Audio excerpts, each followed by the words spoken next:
Itu dalam bukunya John Rosa tentang dalih pembunuhan massal dan kudeta Soeharto itu dikatakan bahwa secara kelembagaan justru PKI tidak terlibat.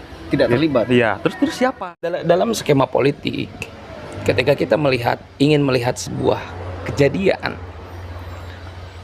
kita jangan curigai pelaku yang ada di lapangan, tapi siapa yang diuntungkan.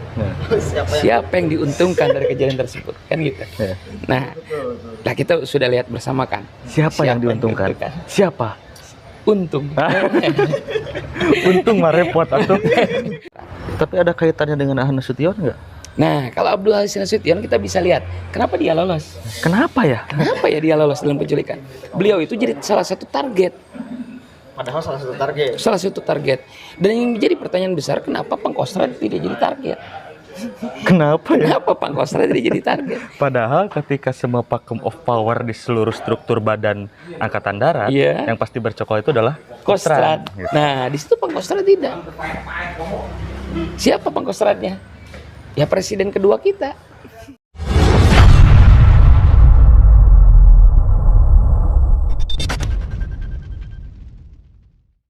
Assalamualaikum warahmatullahi wabarakatuh. Hamdan syukronillah, amma ba'd. Salam sejahtera untuk kita semua. Semoga kita tetap berada di jalur yang diinginkan oleh Allah dan diridhoi oleh Allah Subhanahu wa taala.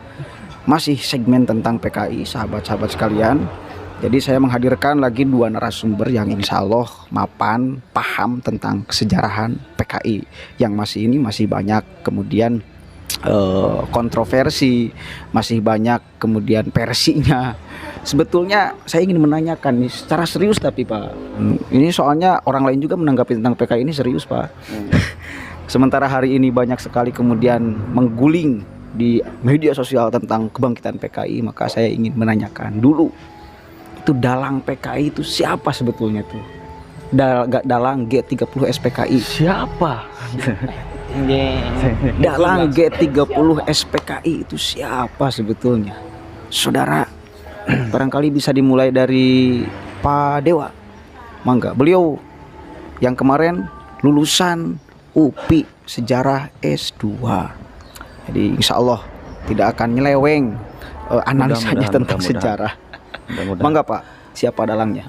Ya, ketika kita berbicara sebuah peristiwa, pasti ada yang terlibat di sana. Dan ketika ada yang terlibat, pasti ada kreator atau dalang, katakanlah seperti yang dibicarakan, dalang di balik sebuah peristiwa itu. Nah, kembali lagi, ketika kita berbicara dalang, kita nggak bisa langsung togmol A, B, C, dan lain sebagainya, tapi kita harus melihat dalang ini memainkan wayang-wayangnya seperti apa gitu. Nah, di peristiwa G30S, Gerakan 30 September, di sini selalu diidentikan dengan PKI. Saya juga sama anti untuk organisasi terlarang tersebut, saya juga sama anti. Tapi dalam hal ini kita berusaha objektif bahwa peristiwa G30 SPKI itu tidak melulu berbicara masalah PKI. Karena seperti yang pernah saya katakan bahwa dalam Gerakan 30 September ini dibuka keran informasi itu setelah era reformasi. Jadi kita mulai mau bisa mengetahui bahwa ada beberapa versi ternyata loh gitu, tidak hanya PKI. Karena kalau PKI itu dalam bukunya John Rosa tentang dalih pembunuhan massal dan kudeta Soeharto itu dikatakan bahwa secara kelembagaan justru PKI tidak terlibat. Tidak terlibat. Iya, terus siapa gitu? Itu dalam bukunya John Rosa ya. John Rosa. Terus siapa? Sedangkan ketika 32 tahun itu selalu berbicara bahwa PKI yang salah. Seperti itu. Nah, dalam kacamata sejarah kita harus berusaha objektif lah. Memang kejadiannya ada seperti itu. Di luar konteks film ya, karena kalau film itu kan penuh dengan bumbu-bumbu drama dan juga bagaimana supaya menarik dan ya pola indoktrinasi atau doktrinasi yang disengaja atau tidak gitu, sehingga penonton itu masuk ke dalamnya. Nah, kalau kita objektif, tidak melulu berbicara PKI dong gitu, karena di sana juga muncul naskah-naskah baru, muncul kajian-kajian terbaru, tidak hanya dari dalam negeri tapi luar negeri. Bahkan kalau di Indonesia kan ada Prof. Aspi Warman Adam yang LIPI dan lain sebagainya, itu mengatakan juga ya kita harus objektif gitu. Karena ada versi lain tidak hanya PKI yang terlibat, tapi di sana juga disebutkan Soeharto terlibat di dalamnya, Soekarno terlibat di dalamnya, katanya seperti itu. Terus juga ekses dari friksi angkatan darat, itu tubuh militer, terus juga CIA di sana. Gitu. Jadi kalau kita ngobrol masalah dalang, sampai saat ini pun sebetulnya ngambang. Gitu. Dalangnya siapa? Karena nggak mau mereka bugil-bugil ria gitu kan. Ketika bugil ya kita ketembak sekarang dong gitu kan. Betul. Semua juga pasti bersilat lidah untuk hal itu, membenarkan kelompoknya, katakanlah seperti itu. Tapi yang paling mendekati dan kita berusaha objektif di sana, memang ada keterlibatan angkatan darat dalam hal ini. Mungkin ekses dari perselisihan tengkar yang dimanfaatkan oleh oknum-oknum gitu. Oknum-oknum yang melihat, oh ini momentum yang tepat nih untuk melemahkan Soekarno pada saat itu. Karena toh ternyata Soekarno pun efek dari Dekret 59 yang mengangkat dirinya presiden seumur hidup itu semakin sini kan semakin melemah, bukan semakin kuat.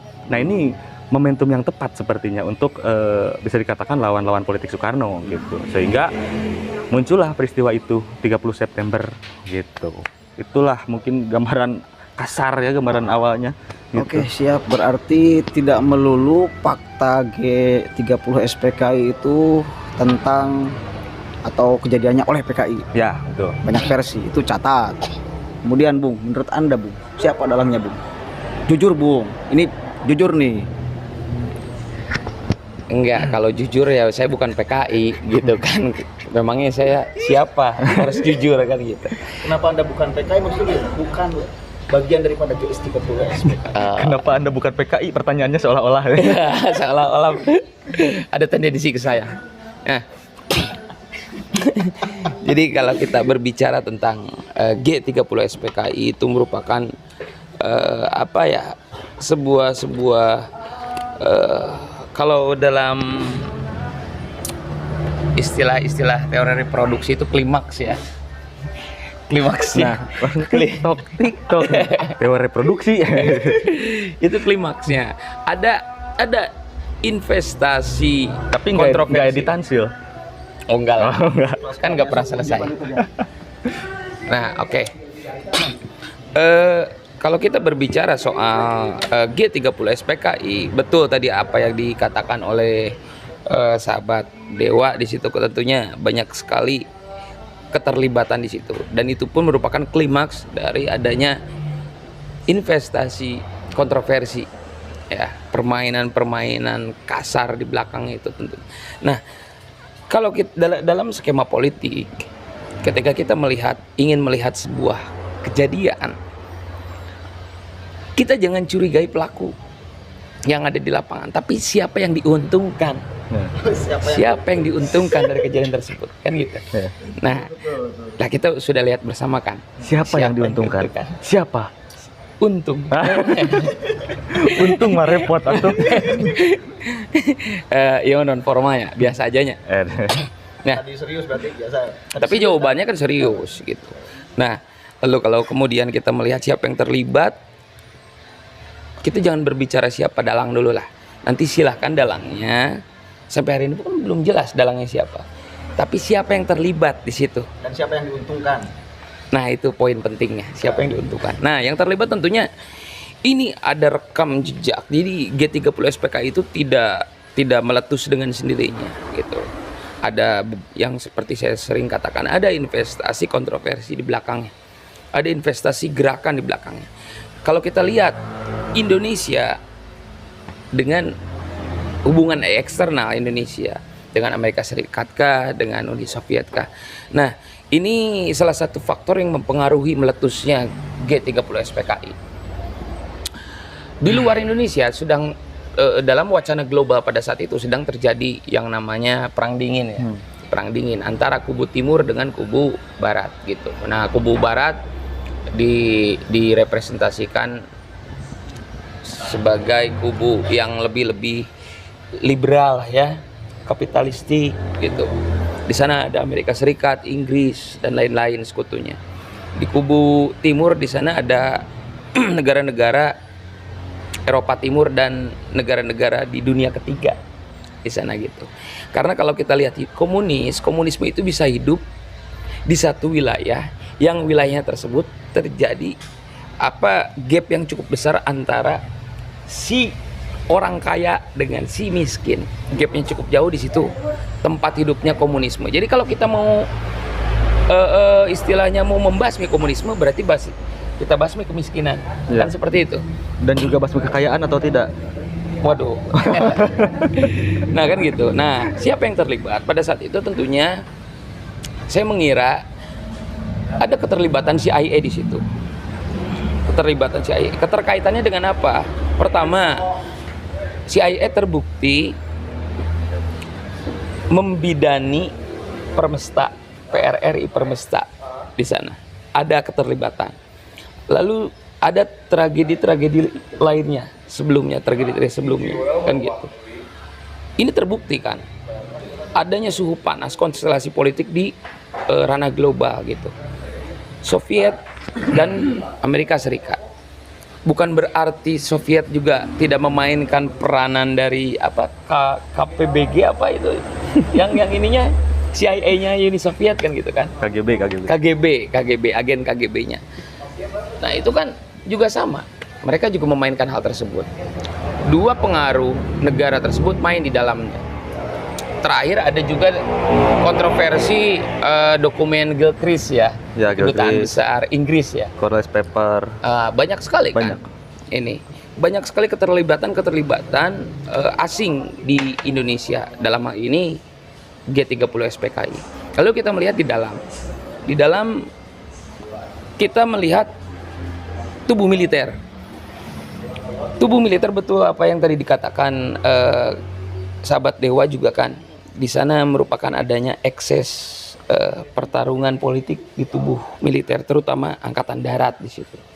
Angkatan darat memang banyak sekali faksi. Yang paling menonjol itu faksi Nasution dengan faksinya Ahmad Yani gitu. Apalagi ketika Ahmad Yani dijanjikan, katanya Bung Karno sempat bilang ya, entah itu bercanda atau tidak, cuma Bung Karno sempat bilang Ahmad Yani adalah suksesor Bung Karno yang akan menjadi presiden selanjutnya gitu. Nah kalau kita lihat siapa saja yang diculik, yang menjadi korban penculikan pada saat itu kan loyalis Soekarno semua loyalis Soekarno gitu kan. Berarti yang diuntungkan lah tahu sendiri lah gitu. Siapa ya? Saya lupa. Nanti sahabat-sahabat bisa lihat sendiri kan gitu. Siapa yang diuntungkan kan gitu. Sedangkan waktu itu, waktu pasca G30 SPKI pada saat itu, ketika pimpinan Angkatan Darat itu vakum karena tidak adanya jabatan yang dipegang, itu secara otomatis dipegang oleh Kostrad biasanya kan seperti itu, sebagai pelaksana harian Kostrad. Namun kemudian Bung Karno memilih hal lain. Bung Karno justru menunjuk Pranoto Roksok Samudro ya, itu sebagai pimpinan Angkatan Darat sementara untuk menyelesaikan konflik ini gitu. Namun kemudian Pak Harto sendiri kok muncul di situ. Pak Harto muncul. Ya sudah kalau gitu, sedikit tidak terima lah adanya perdebatan kecil di situ. Lalu kemudian ya sudahlah, Harto kamu juga punya tanggung jawab di sini. Akhirnya Pak Harto lah yang memegang jabatan penting di Angkatan Darat. Tapi ada kaitannya dengan Ahmad Nasution nggak? Nah, kalau Abdul Haris Nasution kita bisa lihat kenapa dia lolos. Kenapa ya Dia lolos dalam penculikan? Beliau itu jadi salah satu target. Padahal Salah satu target. Dan yang menjadi pertanyaan besar, kenapa Pangkostrat tidak jadi target? Kenapa Pangkostrat tidak jadi target? Padahal ketika semua vacuum of power di seluruh struktur badan Angkatan Darat, yang pasti bercokol itu adalah Kostrad. Gitu. Nah, di situ Pangkostrat tidak. Siapa Pangkostratnya? Ya presiden kedua kita, Harto. Nah, kenapa tidak dijadikan target? Kan itu jadi pertanyaan besar. Abdul Haris Nasution pun sama. Nasution lolos dengan alibi dia memanjat. Tapi dia cedera loh, kakinya cedera dia. Biasalah. Jadi upaya bukan melarikan diri, upaya lolos dari pengepungan dia sampai cedera. Luar biasa. Katanya. Iya, luar biasa. Nah, kan gitu katanya. Lalu juga saya menyaksikan Cakrabirawa itu bukan pasukan ecek-ecek, bukan pasukan kaleng-kaleng. Terlatih lah pokoknya. Itu terlatih, apalagi dalam upaya pengepungan. Kalau misalkan untuk mengepung satu jenderal saja tidak mampu, bahkan sampai lolos, bagaimana mempertahankan atau melindungi presiden? Kan gitu. Aneh sekali. Dengan pada saat itu, personil yang digunakan untuk menculik Abdul Haris Nasution itu cukup banyak personilnya. Kan gitu. Kenapa bisa lolos? Nah, ini jadi pertanyaan besar pula. Lalu ada juga yang mengatakan beberapa perwira angkatan darat, terutama Letkol Untung juga sudah berkomunikasi dengan Pak Harto pada malam kejadian. Sebelum penculikan, ada laporan bahwasanya ada upaya pemberontakan dari Dewan Jenderal. Itu dilaporkan kepada Pak Harto, tapi Pak Harto mengafirmasi hal tersebut kan pada akhirnya. Lah, kalau kamu tahu apa yang harus kamu lakukan? Ya mungkin Letkol Untung dengan jiwa patriotnya, dia merasa Cakrabirawa yang bertanggung jawab atas keselamatan presiden. Ya dia harus mengambil sikap dong secara cepat. Nah, Letkol Untung yang katanya perwira buta politik itu bisa dijadikan alat. Kamu tahu siapa? Dewan Jenderal, habisi atau hadapkan ke presiden. Tapi ternyata kemudian malah dibawanya ke lubang buaya. Tapi ini mah TikTok aja ya, bukan TikTok yang joget-joget bukan. Tapi biar ngalir aja. Ya biar ngalir.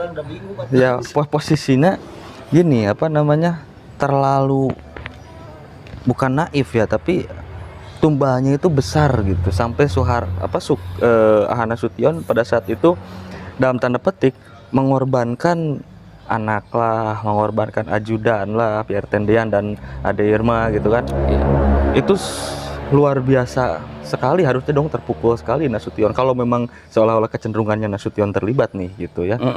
Seandainya kecenderungan seperti itu, ataukah mungkin itu di luar skenario yang memang ditentukan atau seperti apa. Tapi yang jelas saya salut juga untuk peran militer saat ini ya. Kenapa justru yang diserang itu, yang dimanfaatkan itu militer, khususnya Angkatan Darat gitu.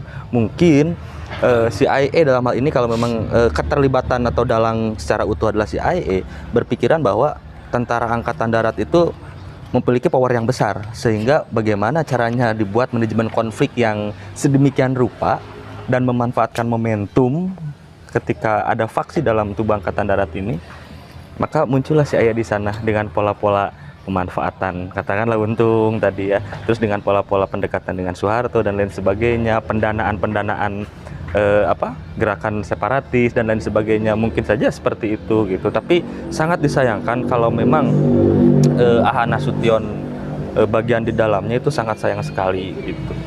Karena bagi saya salah satu jenderal yang legendaris di Indonesia itu Nasution. Jenderal besar ya, bintangnya 5 gitu, bintangnya 5. Dan dia juga yang membuat buku desain gerakan gerilya yang secara aplikatif oleh Sudirman gitu, secara aplikatif. Itu luar biasa Nasution. Dan itu diacu oleh tentara Vietnam kan kalau nggak salah.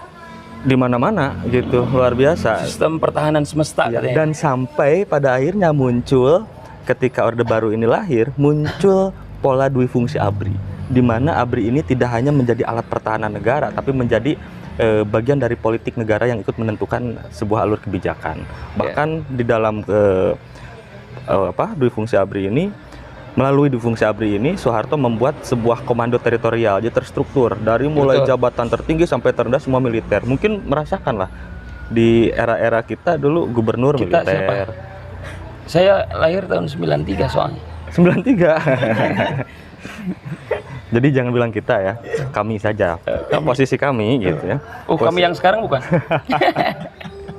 Nah, di posisi kami itu merasakan sekali loh gitu, dari mulai dari mulai gubernur sampai tingkat terbawah itu semuanya dominasi pimpinan daerah itu militer, karena itu bentuk dari komando teritorial yang diadopsi duifungsi ABRI itu luar biasa. Dan kalaupun kita ngobrolin masalah keterlibatan militer, pasti ada kreator di sana, ada seorang militer yang terpelajar di sana, ada yang pandai memainkan strategi dan ahli politik di sana.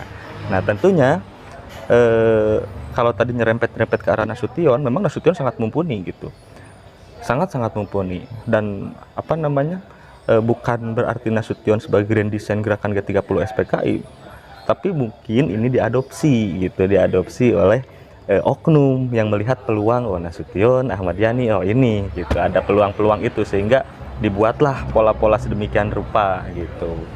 Ini ngomongin tentang G30 SPKI, tapi PKI ini tidak muncul ini, malah yang muncul. Bener. Iya, Nah, betul, karena betul. memang PKI ini secara organisasi sudah jelas terlarang gitu. Tapi kalau sekarang ngobrolin PKI, karena organisasi itu terlarang sebetulnya. Jadi kalau mau mungkin lebih ke hadang ideologi komunisnya gitu. Karena kalau PKI secara organisasi itu sudah dilarang. Dan kalau itu muncul sebetulnya bukan ranah kita, itu sudah ada ranah negara gitu, ada alat-alat negara untuk membereskan PKI sebetulnya, sudah selesai lah. Kalau negara tidak bergerak untuk menyelesaikan itu, keterlaluan kan gitu. Nah, ini tiktak kan ya, tiktak. Nah, kalau kita lihat juga sentimen-sentimen di tubuh Angkatan Darat itu lahir sejak adanya dulu TKR dulu atau TRI dulu? TKR dulu ya. TKR. Di situ TKR, Panglima TKR pada saat itu kan perebutannya antara Urip Sumoharjo dengan Sudirman. Sudirman sendiri alumni PETA yang dibentuk oleh Nippon kan gitu, oleh Jepang. Sedangkan Urip Sumoharjo ada Urip Sumoharjo, TB Simatupang, ada juga Ahana Sution. Itu alumni dari KNIL.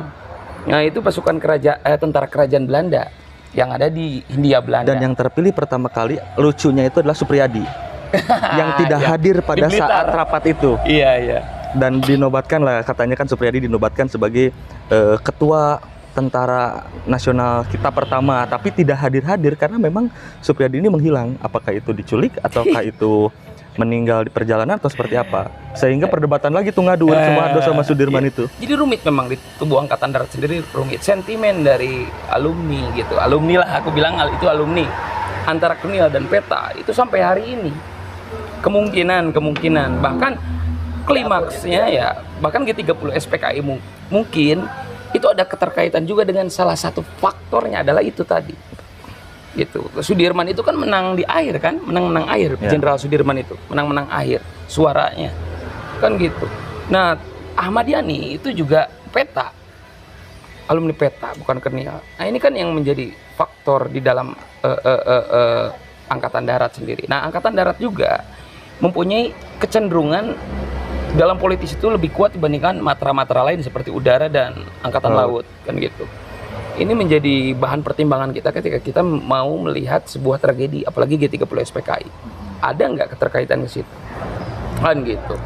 Lalu juga nanti ada kemudian Abdul Haris Nasution, katanya, aku nggak tahu, ini cuma dugaan aja, katanya pernah aku baca satu bukan opini, apa namanya ya, literatur gitu kan, agen ganda katanya agen ganda. Aku nggak tahu, kalau kita lihat ternyata pada klimaksnya itu jadi ketua MPRS ya bisa jadi, tapi nggak tahu juga lah, itu hanya dugaan kan gitu. Jadi di tubuh Angkatan Darat sendiri memang bergolak gitu. Nah, sekarang kita bahas soal tadi PKI sendiri, tubuh PKI. Dalang. Ya, tubuh PKI, Aidit. Nah, di segmen yang sebelumnya kan sempat dibahas struktural di tubuh PKI. Jadi di PKI itu ada Sentral Komite, Aidit ketuanya, ada juga Biro Khusus. Nah, Biro Khusus ini tugasnya itu merekrut simpatisan-simpatisan PKI yang berada di institusi pemerintahan khususnya militer. Di situ kepalanya sendiri itu Syam Kamaruzaman. Syam Kamaruzaman itu Intel kalau nggak salah waktu itu ya. Jabatannya itu Badan Intelijen dia duduk di Badan Intelijen Negara waktu itu. Dia memang sosok yang bisa diperhitungkan lah, karena dia jarang sekali muncul ke permukaan, tapi perannya itu cukup besar dalam berbagai gerakan-gerakan. Syam Kamaruzaman, dia memegang sebagai kepala dari Biro Khusus. Dia merekrut anggota-anggota militer, simpatisan-simpatisan PKI. Nah, lalu kemudian apa hubungannya dengan G30 SPKI? Kita lihat komposisi pasukan atau keterlibatan dalam G30 SPKI malam itu militer. Hampir 80-90% itu militer.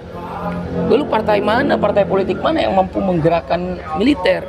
Kan gitu. Nah, Aidit apakah tahu? Aidit sendiri, saya sempat baca, Aidit sendiri mengamini adanya percobaan kudeta, namun bukan kudeta berdarah seperti itu. Lalu ada apa nih? Berarti ada apa antara Aidit dengan Sam Kamaruzaman? Kan gitu. Nah, ini ada konflik di dalamnya. Tidak Ada satu yang suaranya, tidak kompak ya. nggak kompak ini. Katanya juga ada beberapa faksi juga. Ada faksi yang meniru dalam tubuh PKI itu, ada faksi yang meniru atau mengarah pada komunis Tiongkok. Ada juga komunisnya Soviet di dalam tubuh PKI itu sendiri. Jadi kan bingung. Dalang ini memang seperti apa sih pergolakan ini, tubuh ini? Iya, jadi sampai hari ini kalau yang terlibat yang tadi dibahas, tapi siapa dalang? Saya lebih berat CIA bahkan. Ya. CIA memanfaatkan itu karena apa? Efek dari perang dingin, jikalau Indonesia itu jatuh ke tangan atau pengaruh komunis, bisa jadi Brunei, Darussalam, Malaysia itu menjadi komunis pun sama. Kan gitu. Jadi Indonesia adalah kunci, negara kunci di Asia Tenggara. Kalau Indonesia jatuh ke pengaruh komunis, negara-negara Asia Tenggara pasti mengikuti Indonesia terpengaruh dengan komunis, kan seperti itu. Dan itu yang tidak diharapkan oleh CIA. Ya CIA kan ini ada keterkaitan juga dengan upaya nasionalisasi yang akan dilakukan oleh Soekarno, wacana nasionalisasi yang akan dilakukan oleh Soekarno di perusahaan-perusahaan Indonesia, gitu, nasionalisasi perusahaan-perusahaan Belanda yang ada di Indonesia, perusahaan-perusahaan Amerika yang ada di Indonesia. Ini berbahaya bagi Amerika Serikat. Ini menyangkut kepentingan nasional Amerika Serikat, kan gitu. Ini berbahaya, kan gitu. Jadi aku kira siapa dalangnya, aku lebih berat ke CIA. Gitu, ada kepentingan-kepentingan di sana, gitu. Kang Menawi? Ya tadi analisis seperti itu betul ya, memang adanya seperti itu. Tapi kita berusaha objektif juga melihat efek momentum setelah 65, siapa yang bercokol. Karena kan tadi dikatakan kan, di balik sebuah peristiwa kita lihat yang terlibat, terus siapa yang diuntungkan gitu. Kalau yang terlibat itu sebetulnya kan udah kelihatan, bahkan udah ditangkap, udah dipenjarakan, udah dihukum, udah eksekusi gitu. Terus yang diuntungkannya siapa? Nampak sekali kan, ada kelihatan gitu. Kalaupun memang Pak Harto tidak terlibat, tapi dia mungkin salah satu yang diuntungkan dari proses peristiwa G30S. Kenapa diuntungkan posisinya? Sangat logis. Ya, apakah itu kebetulan atau memang by design gitu kan, nggak tahu. Tapi yang jelas posisinya, momentumnya pas gitu. Ketika semua posisi jabatan para pucuk pimpinan tertinggi para jenderal ini hilang, otomatis dong Pak Harto sebagai salah satu diantaranya Kostrad muncul gitu sebagai stabilitator negara pada saat itu. Itu salah satu momen yang pas gitu kan. Terus juga efek dari peristiwa itu juga Pak Soeharto pada akhirnya kan dilantik menjadi presiden di 67 itu sampai 32 tahun gitu kan. Terus Dilantik sampai oleh siapa waktu itu? Oleh Hannes Sution oleh Hannes Sution sebagai MPRS ya pada saat itu dilantik. Bahkan dalam proses 32 tahun dalam tanda petik Soeharto membuat sebuah kebijakan yang menggawangi kekuasaan beliau melalui difungsi ABRI lah, di mana ABRI masuk ke partai dan parlemen gitu kan, bahkan di Golkar katakanlah seperti itu. Di sana Golkar itu kan golongan karya itu tidak hanya militer, tapi kan juga ada tokoh-tokoh di sana gitu kan. Jadi seolah-olah ketika hanya 3 partai di era Orde Baru itu kan dikanalisasi. Jadi terlihat siapa kawan siapa lawan penguasa pada saat itu. Katakanlah yang agamis, yang dalam hal ini Muslim itu di P3 gitu. Untuk yang nasionalis dan mungkin bukan sempalan lah, mungkin simpatisan ex Soekarno mungkin ya, ada di PDIP. Dan untuk PDI. Ya di PDI pada saat itu ya, belum ada P-nya gitu. Nah untuk penyokong katakanlah ya, penyokong Pak Harto pada saat itu, bahkan Pak Harto sendiri di sana kan, itu Golkar, di mana dalamnya banyak elemen-elemen, diantaranya militer ada di sana gitu juga.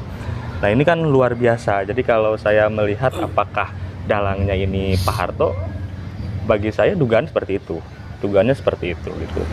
Tapi terlepas Pak Soeharto ini nggak sendiri tentunya.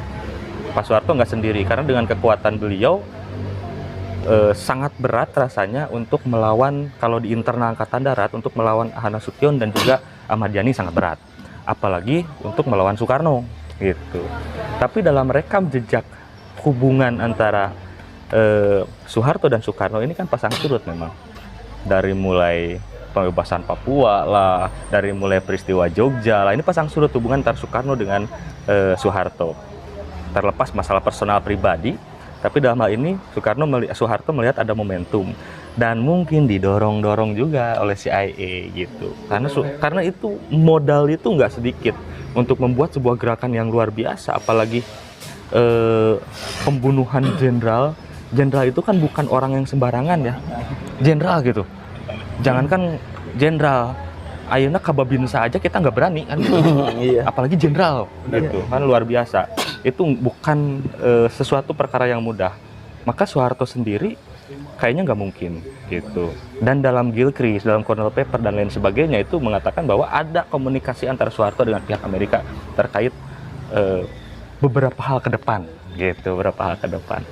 Jadi dalil 5 versi tadi, PKI, Soekarno, Soeharto, CIA dan internal angkatan darat, memang ini saling berkesinambungan gitu. Tapi untuk langsung menunjuk PKI dalangnya, kita harus objektif lah gitu. Bahkan dalam buku John Ross itu, setelah penelitian beliau, dia mengatakan justru secara organisasi PKI nggak terlibat, tapi memang orang-orangnya terlibat gitu.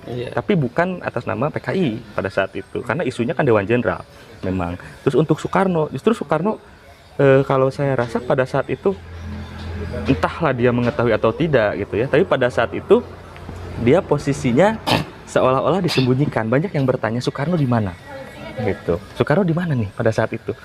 Banyaklah sekarang versi-versinya keluar bahwa Soekarno itu ada di mana posisinya? Ada di Halim kah? Ada di manakah gitu kan? Ataukah ada di rumah Bung mungkin? Gitu. Fotonya gitu maksudnya. Fotonya. Fotonya. Oh, di sana juga ada. Oh, di sana. Gitu. Nah, terus juga Soeharto pada saat kejadian itu di mana? RSP gitu, kan? adik ya. Bahkan tadi dikatakan untung itu sudah ada komunikasi sebetulnya dengan Soeharto. Tapi seolah-olah Soeharto tidak memberikan ketegasan, tapi justru memberikan clue kan, seolah-olah memberikan clue seperti itu. Untuk CIA udah jelas, itu keluar tuh data-datanya gitu kan, dari Gilchrist, dari Cornell Paper tuh udah keluar, bisa diakses lah. Terus internal angkatan darat ya, gitu. Karena posisinya sedang terbelah pada saat itu, puncak.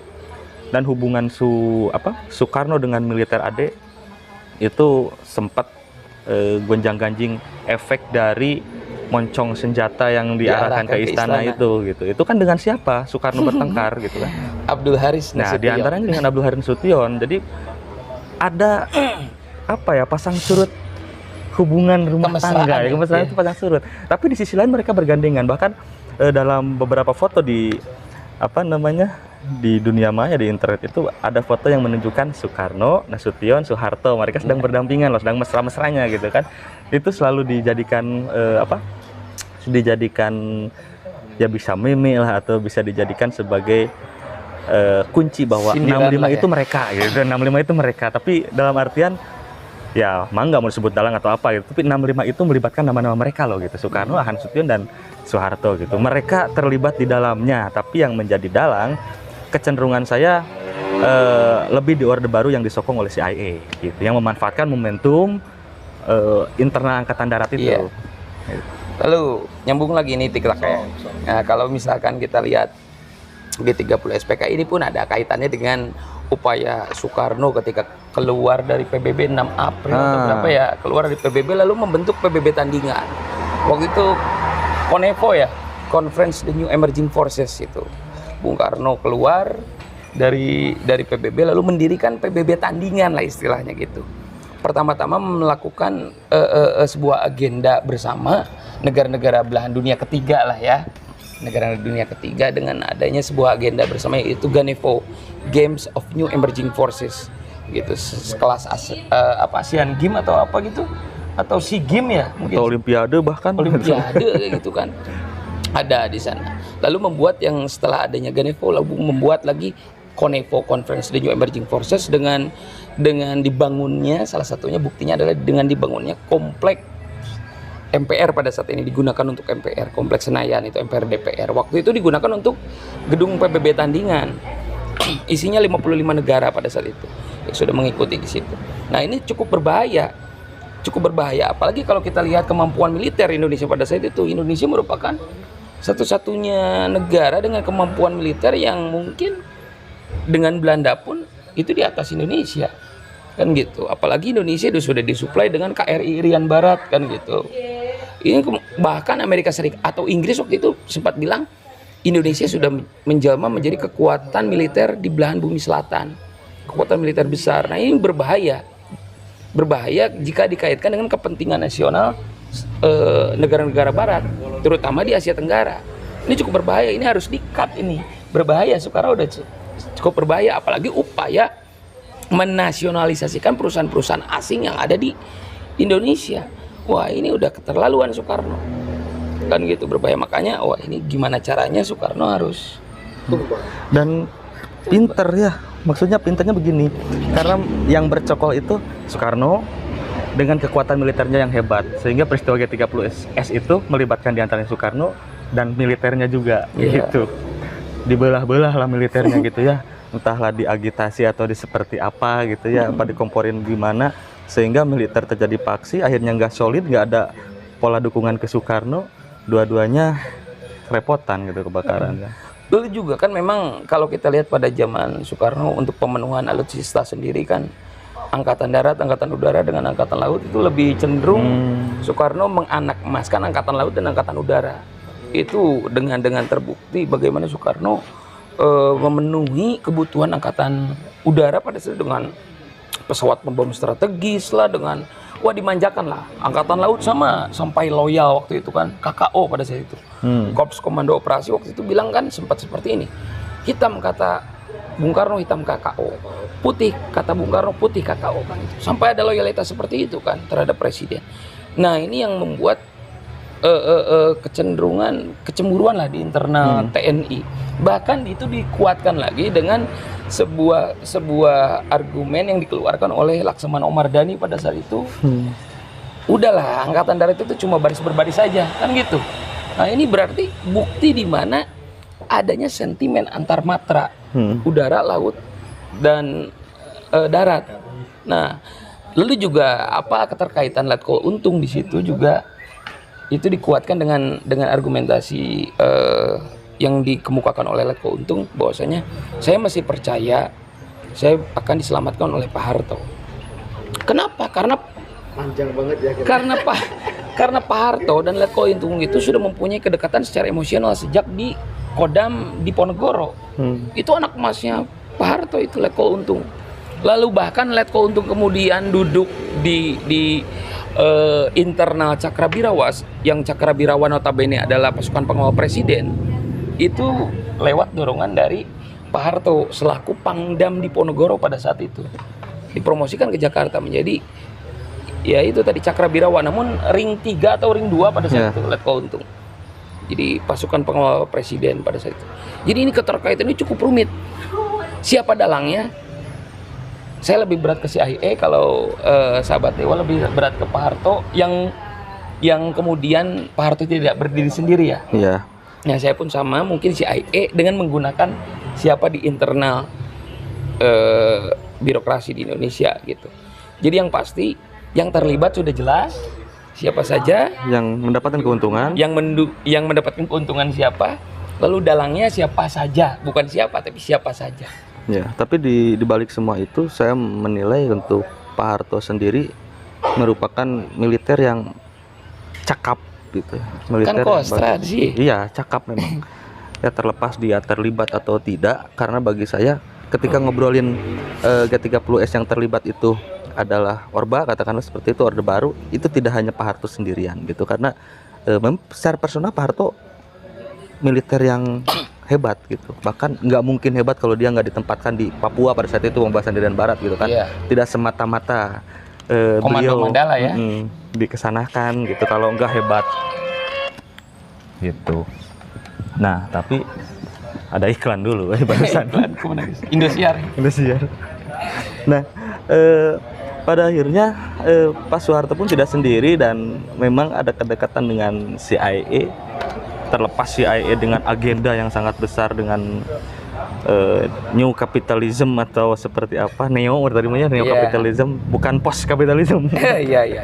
Gitu ya, seperti itu yang sebetulnya ini harus diluruskan oleh era sekarang gitu kan. Pemerintah sekarang, negara sekarang harus menyuguhkan Sebuah narasi baru. sebuah ya. narasi Yang sebetulnya cukup jujur ya. bukan baru sih, tapi Jujur. gitu, tapi jujur gitu. Karena kalau dari dulu juga sebetulnya narasi-narasinya ada, tapi kan nggak dikemukakan gitu, nggak diekspos. Kalau sekarang boleh memberikan narasi yang jujur, kan ini era keterbukaan. Era keterbukaan, semua juga bisa diakses, informasi semuanya terbuka, silahkan dibuka. Kalaupun memang era sekarang Pak Jokowi ini mau membuat sebuah katakanlah film baru gitu, film baru untuk Sebuah wahana edukasi. meluruskan sejarah sebagai wahana edukasi, ya Sah-sah saja. sah saja dan sok atuh segerakan gitu kan, segerakan, jangan sampai ini menguap begitu saja hanya untuk mengkanter isu-isu seperti itu. Karena kan isu PKI ini, isu komunis ini kan santer menghantam ke pemerintahan sebetulnya. Karena gitu. dekat dengan Cina atau seperti apa? Ya entahlah apa dekat dengan Cina atau dekat dengan komunisnya. Kalau dekat dengan komunis mah walau alam ya, tapi kalau dekat Cina mungkin iya. Iya, karena Cina sendiri bukan komunis sebenarnya. Iya. Kapitalis.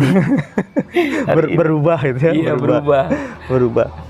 Nah, kebijakan-kebijakan itulah yang memang pemerintah harus segera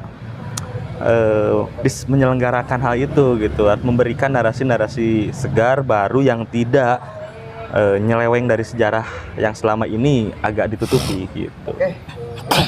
Satu lagi mungkin. Satu lagi. Nah ini kalau sekarang ada beberapa ormas-ormas yang mengatasnamakan agama sering mendompleng isu-isu PKI, justru saya heran loh. Yang mendompleng isu tersebut justru bukan golongan agama yang menjadi korban. Justru yang menjadi korban, kita ambil contoh kiai-kiai NU lah. Aceng-aceng wae kan gitulah. Karena menurut ulama-ulama NU sendiri kan kita sudah cukup dewasa, kita sudah cukup matang, kita sudah cukup hafal bagaimana caranya kita menentang, melawan isu-isu PKI. Bahkan PKI kalau hidup Bansar paling depan kan gitu bilangnya kan. Nah, kok yang repot ini malah yang lain, kelompok Islam lain Yang tidak terlibat melawan langsung. Iya, yang dibantainya siapa? Yang ribut siapa? ribut siapa? Bahkan kalau kita lihat upaya rekonsiliasi dengan keluarga-keluarga ex PKI yang terlibat PKI ataupun yang dituduh PKI itu sudah dilakukan oleh NU pada saat itu dengan apa? Dengan upaya rekonsiliasi yang natural gitu. Mempesantrenkan anak-anak yatim yang bapaknya dibantai. Karena kalau kita lihat Eksekusi ya. iya, dieksekusi ya. Karena kalau kita lihat siapa yang menjadi korban pra G30S PKI itu adalah NU, dan siapa korban pasca itu PKI sendiri yang terlibat. Nah, di situ sudah ada upaya rekonsiliasi yang natural di mana mempesantrenkan anak-anak yatim yang bapaknya menjadi korban pembantaian. Ya. Kan gitu. Jadi nggak usah riweuh lagi gitu. Dan NU aku kira sudah cukup matang dan hafal betul bagaimana kebangkitan PKI. Karena usianya yang sebelum Indonesia lahir pun NU sudah ada. Dia sudah cukup hafal. Lalu kemudian nanti pada hari ini ada kelompok-kelompok yang mengatasnamakan agama luriwe. Aku sendiri kurang paham itu. Ya kan gitu. Jadi kita lebih dewasa lah dalam melihat sebuah isu. Kok malah apa ya istilahnya riweuh neangan PKI yang udah jelas-jelas neokolonialisme ini lawan kita hari ini. Gitu. Termasuk dalam menyikapi siapa dalang dari gerakan 30 September itu. Jadi udahlah cukup kita harus mempunyai kebijakan, bijak lah, rasa bijak sejak dalam pikiran lah kalau kata Pak Cokro gitu. Oke. Allahu Akbar. Menarik kalau berbicara sejarah, nggak bakalan ada habisnya karena banyak sekali versinya. Makanya di sini sejarah jangan disederhanakan dalam jangan kurikulum. disederhanakan.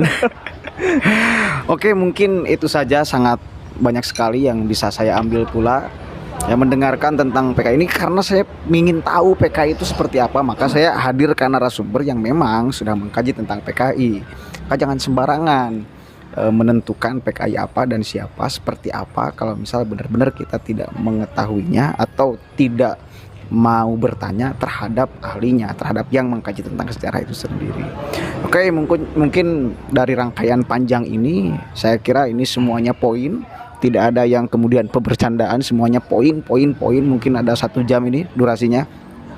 Silahkan simak dan perhatikan baik-baik. Sudah mudah-mudahan ini menjadi ladang untuk kita bernarasi nanti tentang PKI. Mungkin itu saja ya. Wallahul muwaffiq ila aqwamit thoriq. Wallahu a'lam bishawab. Assalamualaikum warahmatullahi wabarakatuh. Terima kasih Kang ya. Warahmatullahi wabarakatuh.